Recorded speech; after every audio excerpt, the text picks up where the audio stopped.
Quand j'étais petit, je voulais devenir espion. Pas comme James Bond, hein, ce gros ringard, mais plutôt comme dans mon livre, qui avait des trucs et des astuces, des filatures, des codes secrets. Puis un jour, à la plage, papy m'a demandé pourquoi. Je lui parlais de mon bouquin, des filatures, des codes secrets. Et là, il est devenu tout triste. Il m'a dit que mentir aux méchants, c'était pas ça le problème. Ce qui faisait mal, c'était de mentir à ceux qu'on aime. De mentir pendant longtemps. De mentir à sa femme, à ses enfants.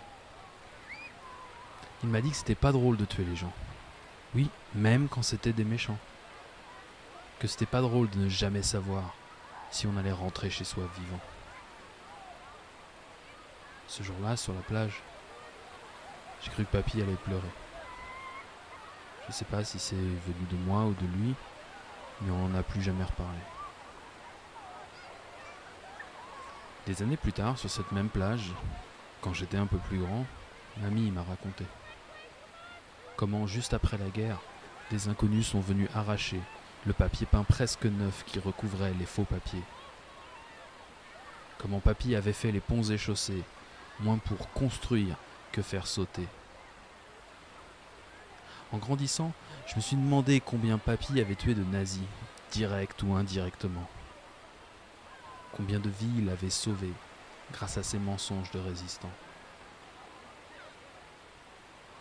En grandissant encore un peu, je me suis rappelé qu'il avait fait l'Indochine. Beaucoup plus tard, sur cette même plage, ma mère m'a raconté comment, pendant la guerre froide, il n'avait pas le droit d'entrer dans certains coins du bloc de l'Est.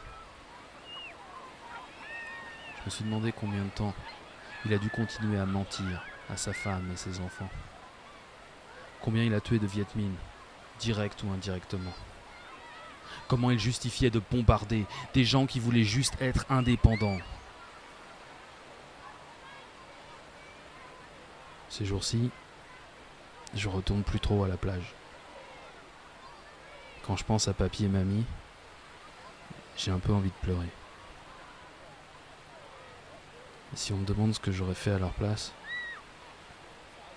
j'ai plus trop envie d'en parler.